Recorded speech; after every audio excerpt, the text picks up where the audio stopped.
De quoi je me mêle sur rmc.fr et 01net TV. François Sorel. Bonjour à vous toutes et à vous tous et écoutez, en premier lieu, en ce 5 janvier 2018, je vous souhaite une merveilleuse année avec plein de bonnes choses et plein d'émerveillements high-tech, c'est ce qu'on nous souhaite aussi. Je suis ravi de vous retrouver juste avant le départ pour le CES de Las Vegas, ce sera dans quelques heures. Toute l'équipe de 01net et 01net TV vous retrouvera là-bas pour évidemment plein de vidéos. Et puis sachez-le, chaque jour du mardi au vendredi, 1 heure de live sur 01net TV de 20h à 21h, heure française, puisque à Las Vegas ce sera en fin de matinée. Donc notez-le d'ores et déjà sur vos tablettes. Un de quoi je me mail raccourci, on voulait quand même être là en ce tout début d'année 2018 pour évoquer l'actualité high-tech qui est assez riche. On va revenir sur le programme de remplacement des batteries des iPhones, ça a bougé depuis notre dernier numéro. Et puis on va évoquer aussi cette faille dans les processeurs Intel assez impressionnante. Bienvenue à vous toutes et à vous tous. De quoi je me mêle sur rmc.fr et 01net TV. Et pour le premier de quoi je me mêle de l'année, c'est Eric Le Bourlou qui est là. Bonjour Eric. Bonjour. Le rédacteur en chef de 01net.com.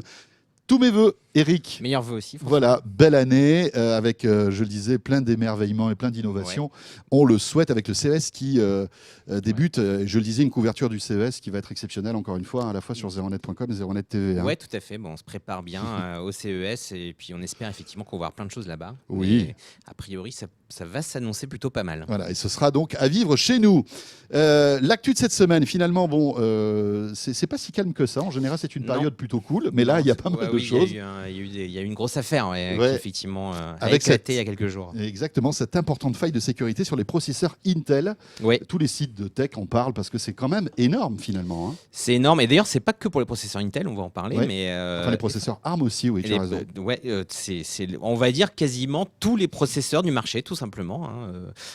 C'est pas plus compliqué que ça. Mais à partir du moment où vous avez un ordi, un iPad, je ne sais pas s'il est sur les smartphones aussi. Les smartphones aussi, les processeurs ARM, les processeurs Intel, les processeurs AMD, voilà. Donc vous avez de grandes chances que votre machine, quelle qu'elle soit, que ce soit un smartphone, un PC, une tablette, soit victime de cette vulnérabilité qui a été découverte par les chercheurs de Google. Bon, alors nous, on l'apprend là depuis, ça a été révélé il y a quelques jours, mais bon, ça fait quelques mois déjà que les gens bien informés des milieux de la sécurité sont au courant. C'est effectivement les gens du projet Zéro, c'est un chercheur du projet Zéro de Google, ce sont les hackers de luxe de Google, ce sont des hackers de compétition qui passent leur temps à essayer de trouver des failles sur les logiciels et matériels de notre quotidien. Oui, c'est pour protéger Google en fait des attaques éventuelles. Voilà, pour protéger les Google et essayer de voir s'il n'y a pas moyen de corriger des failles sur des choses qu'on utilise tous les jours. Et ils ont effectivement découvert une faille très importante, en fait même deux failles très importantes qui existent depuis des dizaines d'années, depuis plus de 15 ans, parce que tous les processeurs concernés, ça remonte en plus à des processeurs qui ont plus de 10 ans. Donc voilà, même si vous avez un vieux PC, vous êtes concerné. Oh là là. Ils ont découvert effectivement deux failles qu'ils ont appelées Spectre et Meltdown, on va essayer de l'expliquer simplement parce que d'ailleurs, vous la voyez la faille. Alors c'est Eric Le Bourlou qui l'a filmé. Oui, ce qu'on voit là, en fait, c'est la mémoire d'un ordinateur qui défile devant nos yeux ébahis. En quoi consistent ces failles ? En fait, déjà, leur première particularité, c'est que c'est pas des failles logicielles.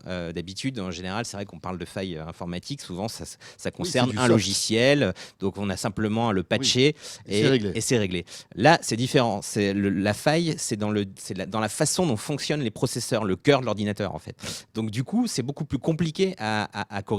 Donc on peut le corriger, mais ça demande une mise à jour qui est plus complexe que une mise à jour soft. Enfin, en vrai, le CERT, qui donc l'organisme qui officialise ces failles et qui indique comment les corriger, a une recommandation pour cette faille-là, c'est changer de processeur. Donc, en vrai, en théorie, pour vraiment être secure, il faudrait changer de processeur et utiliser un processeur qui n'a pas cette faille. J'imagine si tout le monde ramène son PC, son smartphone ou son iPad. Ça va être un petit peu compliqué. Ah ouais. Mais en quoi consiste cette faille d'abord ? Elle consiste simplement, alors c'est pas une faille habituelle, comme on peut le voir un petit peu tous les jours sur Internet. Elle consiste simplement...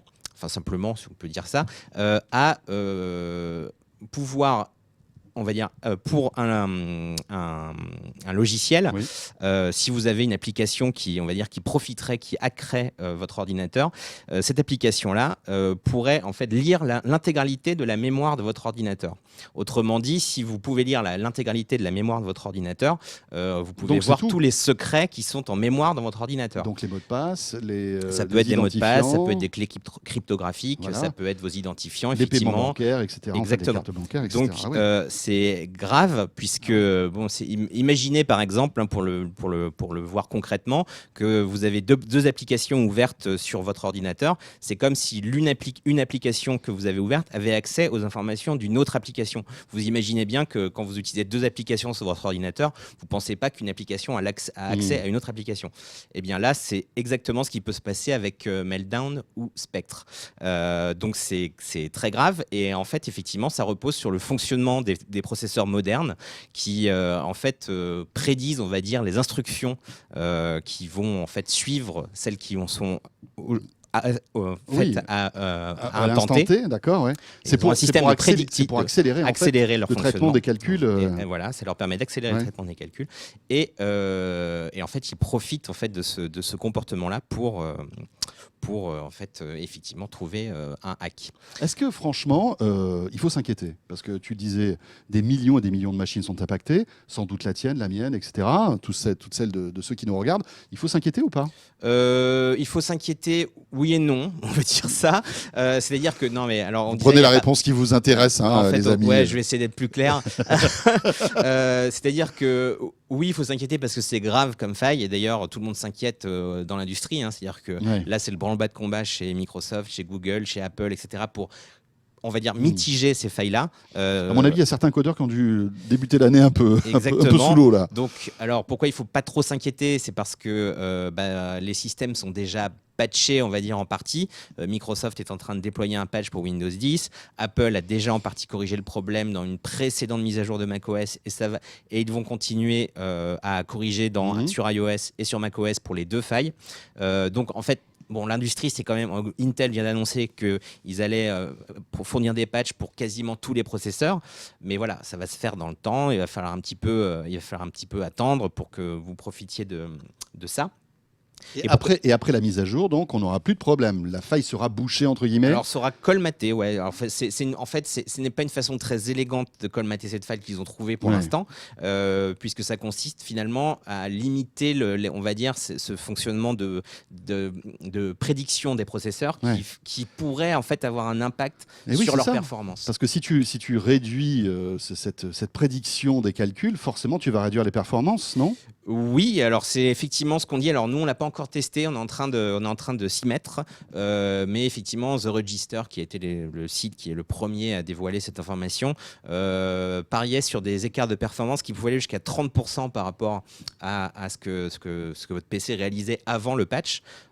C'est pas forcément ce qui a été montré dans les premiers tests qui ont été faits. C'est pas ce que dit Intel. Il y a effectivement une légère baisse des performances d'après ce qu'on a vu, mais encore là, on a envie, nous, d'essayer pour voir ce que ça va faire sur nos machines à nous. Pour l'instant, ce qu'on voit en tout cas, c'est que les performances ne sont pas si diminuées que ça.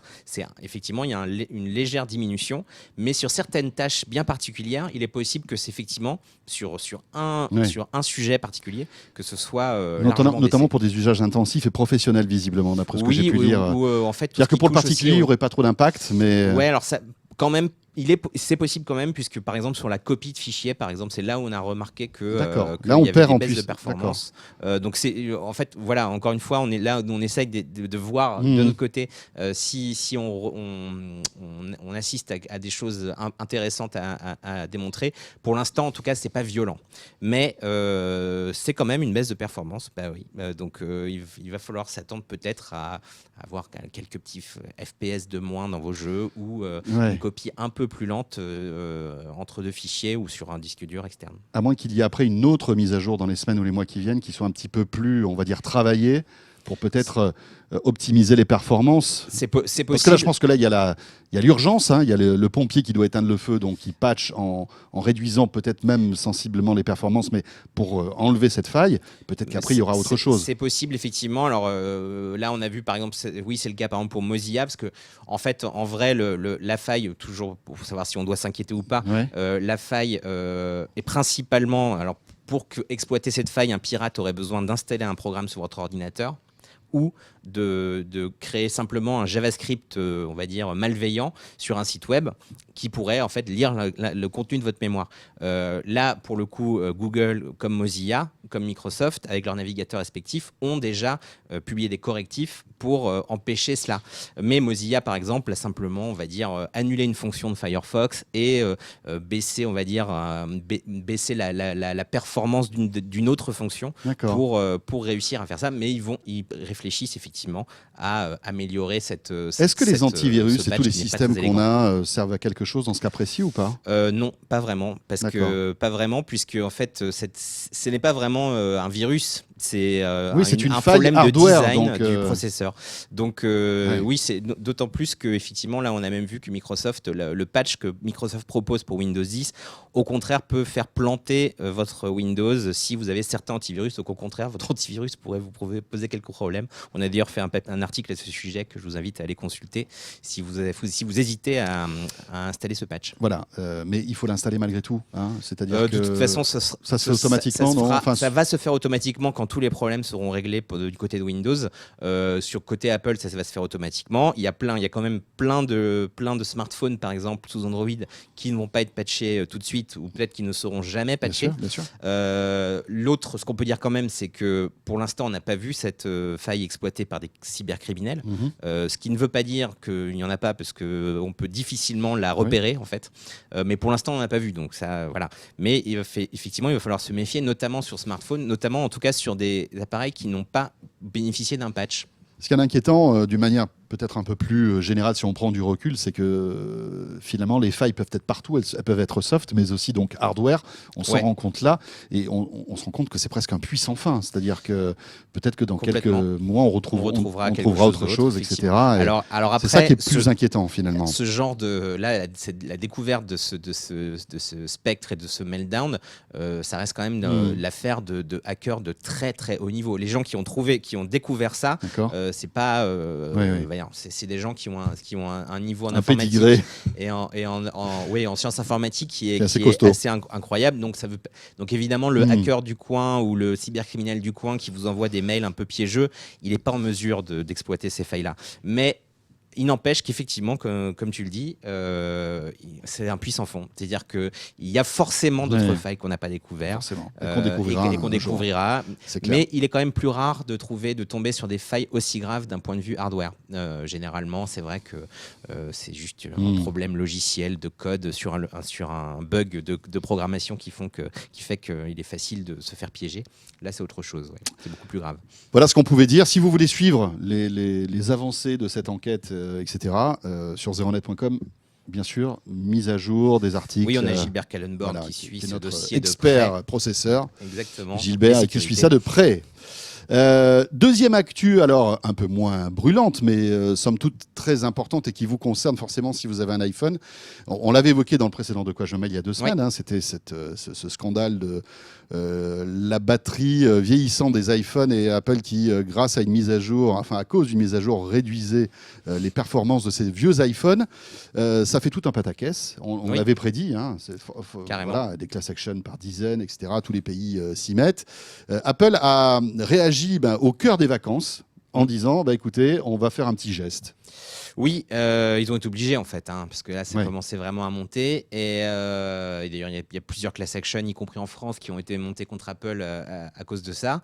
Donc voilà, ce que fait Apple, c'est une baisse un nouveau programme en fait de changement de batterie, avec une baisse assez importante quand même du prix du changement de ces batteries, puisqu'on passe de 89 à 29 €. Donc vous pouvez changer votre batterie chez Apple sans vraiment de conditions. D'ailleurs, si vous avez un iPhone 6, un iPhone SE, 6S ou 7, si je ne m'abuse, vous pouvez aller à l'Apple Store et demander à Apple, ou alors vous passez par correspondance aussi, ou aller dans un centre agréé. Vous pouvez demander à Apple de changer votre batterie si vous estimez. Voilà. Et sans discussion, ils vous la changeront. Ce qui n'était pas le cas au début, non, je crois. Exactement. Au début, il diagnostiquait votre iPhone pour voir si la batterie justement était assez vieille. Là, effectivement, c'est sans condition. Alors c'est sans condition, sauf qu'on a quand même des lecteurs qui nous disent que c'est pas si simple que ça. On a eu plusieurs courriers de lecteurs qui nous disent, moi j'ai galéré pour aller à l'Apple Store, ils ont plus de batterie. Alors il y a aussi un problème, c'est que apparemment ça connaît un grand succès, forcément. Donc il y a des problèmes chez Apple de stock de batterie dans les Apple Store. Et puis effectivement, pour certains cas, c'est vrai que pour certains, ça n'a pas été si simple que ça. On a publié un guide sur 01net pour vous expliquer comment faire et au plus simple pour essayer de changer votre batterie. Mais effectivement, c'est au moins un geste d'Apple. Ça va durer 1 an, donc ce n'est pas non plus quelque chose de définitif. Mais l'autre mesure d'Apple, et ça c'est, je pense, aussi beaucoup plus intéressant, et c'est d'ailleurs ce qu'on disait à la précédente émission, c'est que Apple va aussi faire une mise à jour d'iOS pour expliquer plus clairement, donc on devrait voir dans les semaines qui viennent arriver, pour expliquer plus clairement ce qui se passe sur sa batterie. Donc, c'est-à-dire que Apple devrait vous prévenir désormais que votre batterie est peut-être un petit peu fatiguée et qu'il serait bon de la changer. Donc ils vont aussi mettre à jour iOS pour, on va dire, essayer d'être plus clair sur ce qui se passe dans leur téléphone. Cette mise à jour stipulerait aussi que, étant donné que la batterie est moins bonne, l'iPhone automatiquement réduit ses performances. Voilà. Donc c'est ce qu'ils auraient dû faire dès le début, en fait. Évidemment. Mais voilà, devant la bronca, effectivement, maintenant, ils ont réagi. Mais à mon avis, c'est pas terminé cette histoire-là, parce que Apple a réagi très vite en proposant cette baisse de prix, mais est-ce qu'ils n'auraient pas dû peut-être l'offrir, ce changement de batterie, parce que finalement, quand on achète un téléphone 600, 700, 800, 900 € qui a 2 ans, et qu'on voit que ses performances sont réduites parce que justement la batterie commence à vieillir, 29 €, c'est presque mesquin finalement. Oui. Donc c'est pas terminé, je pense. C'est clair. Alors, mais déjà, apparemment, l'offrir, à mon avis, ça va être compliqué pour Apple, parce que apparemment, ça va leur coûter très très cher déjà ce programme. Alors, ils ont beaucoup d'argent, mais effectivement, ça c'est. Mais après, c'est le ratio, ce que ça leur coûte, et puis l'image. L'image est cornée, parce que là, elle en a pris quand même un certain coût. Ça, c'est sûr. Mais en tout cas, non, il y a pas on ne peut pas se faire remplacer sa batterie gratuitement. Il faut quand même débourser un petit peu. Mais alors, d'ailleurs, on vous invite, avant d'aller à l'Apple Store, peut-être quand même à vérifier si votre batterie est en mauvais état ou pas. Donc, vous pouvez le faire. On a aussi publié un guide sur 01net pour vous. Oui, il y a des applis, je crois, qu'on peut télécharger. Qui vont analyser le nombre de cycles de votre batterie, si elle est fatiguée ou non, et si elle nécessite un changement. Même si parfois vous pouvez le remarquer par vous-même si vous voyez que votre et d'ailleurs, moi, batterie. Je suis en train de taper sur mon iPhone alors, il y en a une qui s'appelle Battery Life, qui est toute simple et qui vous donne quelques indicateurs, notamment sur l'état de santé de votre batterie. C'est complètement gratuit. Comme ça, vous en aurez le cœur net. Exactement. Bon, on verra bien si tout ça va évoluer dans les semaines qui viennent. Mais Apple a réagi assez vite. Eric, merci. Merci. On se retrouve, alors non pas la semaine prochaine, Eric, puisque on vous proposera un De quoi je me mail exceptionnel depuis le CES de Las Vegas, depuis le stand de la Poste au Sands, au cœur de l'Eureka Park, où toutes les startups françaises seront présentes. Mais on se retrouvera donc dans 2 semaines, ici même dans nos studios. On compte sur vous. À partir de la semaine prochaine, on sera tous au CES de Las Vegas. Si vous êtes un fan de nouvelles techno, on vous invite à nous suivre sur 01net.com, 01net TV. Portez-vous bien. Encore une fois, une très belle année à vous toutes et à vous tous, et profitez bien de ce week-end. À très vite. De quoi je me mêle sur rmc.fr et 01net TV.